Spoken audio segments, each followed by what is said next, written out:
Hello বন্ধুরা, আমার এটা ভেলোরের লাস্ট ব্লগ।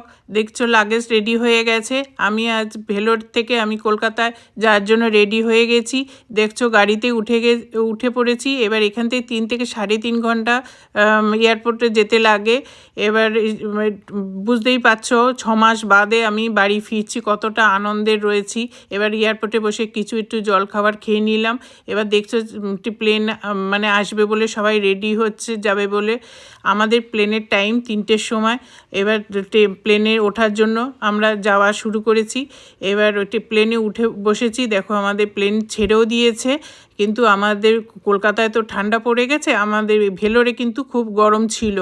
একটু ওয়েদারে একটু অসুবিধা হবে খাপ খাওয়াতে গিয়ে। এবার দেখো আমাদের প্লেন উঠে গেছে উপরে। এবার আমাদের নেমে গেছে প্লেন আমাদের কলকাতাতে।